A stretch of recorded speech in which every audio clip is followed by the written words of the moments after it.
Okay, welcome to another MX5 Restorer update. It's Friday afternoon, we're in a good mood. Update on the red one in the last video. Rust works have been, panels have been welded on. Update on the silver Mk3, the rust issues have been addressed. Fitting a roll bar onto the red Mk2 and it's crystal blue, isn't it? This is one that's been featured in the previous videos and this is ready to go out tomorrow.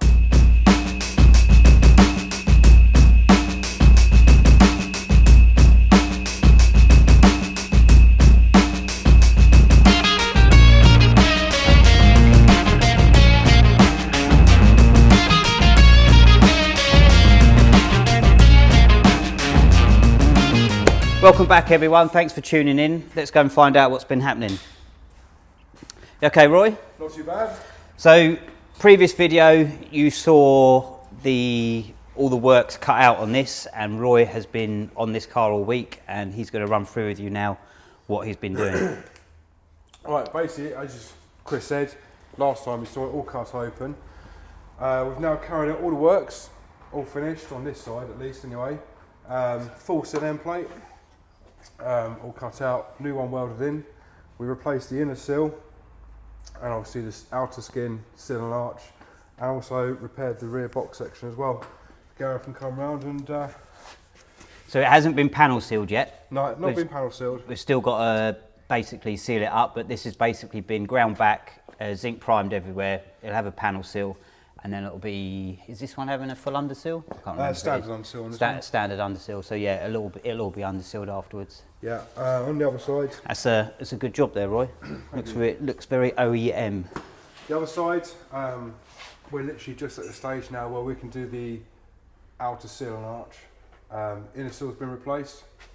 We've done a lower sill end plate repair and an upper sill end plate repair.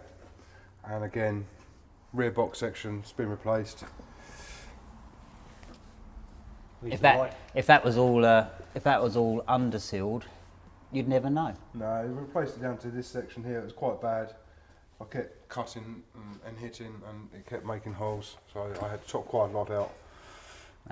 Also done a floor rail repair. Okay, let's go and check that out.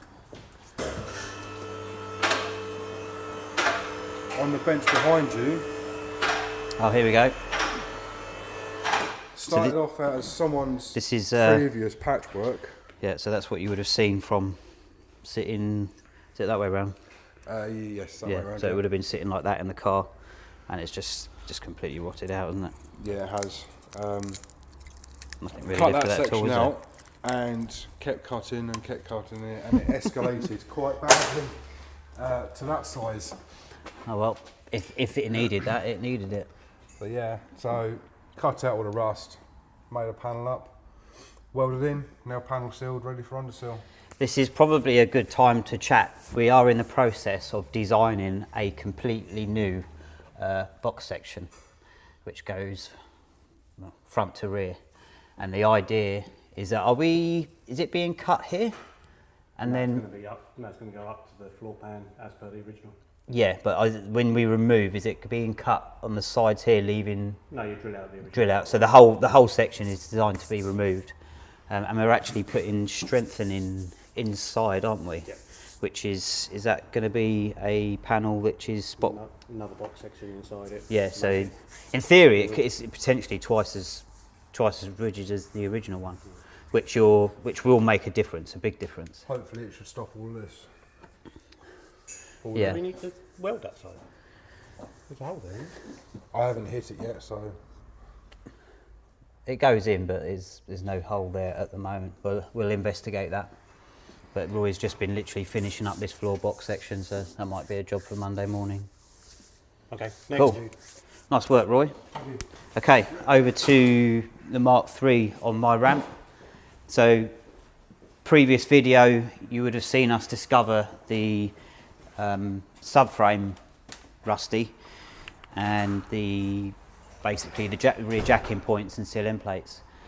What I ended up having to do was actually make up a completely new subframe section because the subframe at the top was weakened and it was beyond repair. It is the first time we've seen a subframe that bad. So what I ended up doing was getting a box section. I cut the box section in half, cut it to suit the shape, cleaned it up. I then welded some nuts inside to obviously, that's where we could bolt up the brace bar here. Welded the top section back on and then welded it all back in situ, which is come up okay. It's going to definitely outlast the existing subframe, I think.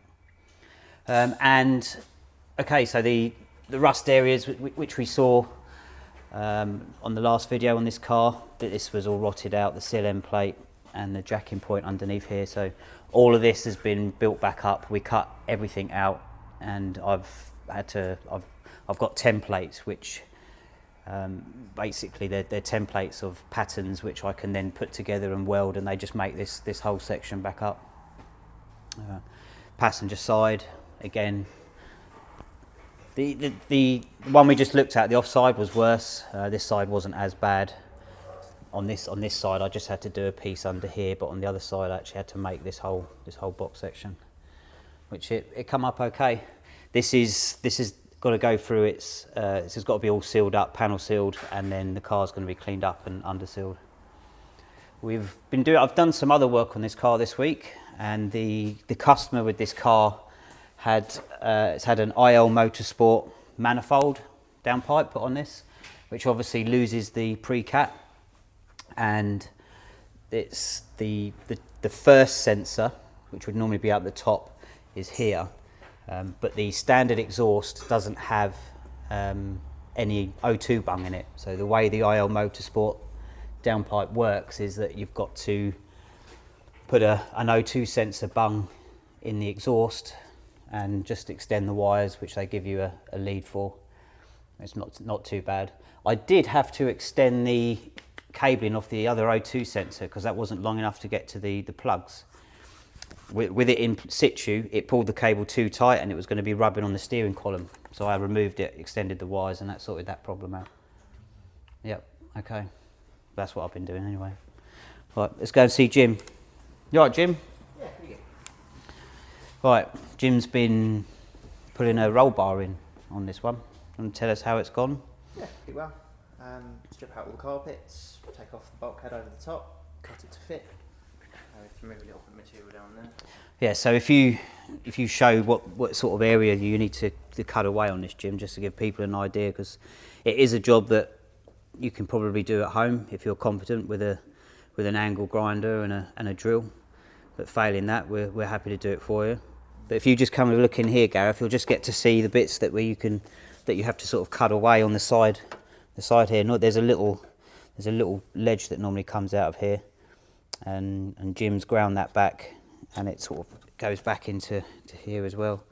It's just a fiddly job really, but Jim's been ploughing through this afternoon. Watch out for the sparks. And there's that power steering pump.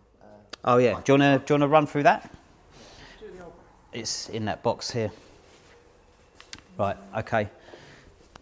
We'll wrap this up quickly because Gareth's battery's running out. Right, do you want to run through what you found then, Jim? Yeah, this is the old power steering pipe. It looked like it was leaking. Might want to zoom in on this. It was just leaking around this way. You can see that corrosion is there. It's So just weeping fluid out of This end here is the section which goes into the power steering pipe closest to the power steering reservoir, and then obviously comes down, travels across the steering rack and bolts in. It's very common on the Mark 2s and 2.5s where the hose goes in, it rusts out, and you get a hole just here. It's not focusing. So it's a low pressure pipe, so it gets away with yeah, it for a while. yeah. I mean, if you're stuck in a rut and you wanna get by, you can chop it off there, clean that up, or you can chop it just here, and you can get the pipe on there and put a Jubilee clip on it, which would get you out of trouble. But ideally, replace the pipe. Put an OEM one on, I think, didn't we? Yeah, Mazda one? yeah. Well, that's what we did here. Yeah, we put a brand new pipe on. Right. Okay. Over to Ash. Cheers, Jim. Thanks. So Ashley has been putting back together the crystal blue one. This one you first saw with the chassis rails that we had to cut out and redo, and the associated rust works with that. It's now going back out to the customer tomorrow, and Ashley's been putting it back together today. How's it gone? Yeah, it's gone back together all right. It's Herps being the one taking it apart, you sort of know which bits go back together in the right places. So generally, it's gone back together pretty well. There was a couple of new panels which, because we use genuine panels, they just sort of bolt straight up. So this also had a new driver's side door and two. Was it just one wing? Just one wing. Driver's front wing. Yeah. So comes up really nice, this crystal blue. What does happen with the crystal blue colour is that it does go milky, which if Gareth comes and looks onto the bonnet, you'll see the difference. Although, you know, there is a point of which you colour match, but there's a point which you have to stay true to the existing colour. You can see in this light, the lighting we have in the workshop does show up every imperfection, and it will highlight mismatches in colour, which isn't a mismatch. It's just that worse on the camera as well. It probably does, yeah, because it's very so. The bonnet it just goes milky and it fades, whereas this is the true colour of this car, which is nice. But it just, you know, we're finding that more and more with obviously the age of the MX5s, and the older they get, titanium grey is another bad one. Any silver. You can see on the back, the other reporter we blended onto the door. That's why we haven't got so much of a problem. Yeah. There. So yeah, you don't really see it. So you can sort of see as you go through the door and you come in through here. So if you look at the colour here, it's the same, but as it travels through, it's slowly, and then you get to here, it is milkier.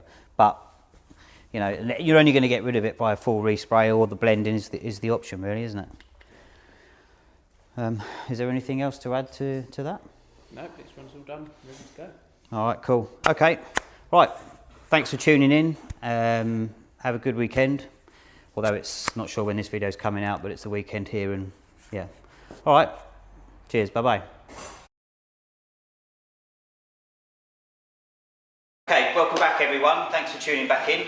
Let's go and find out what's going on the ramps.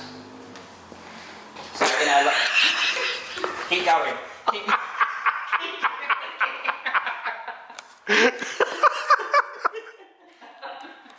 Is that intentional?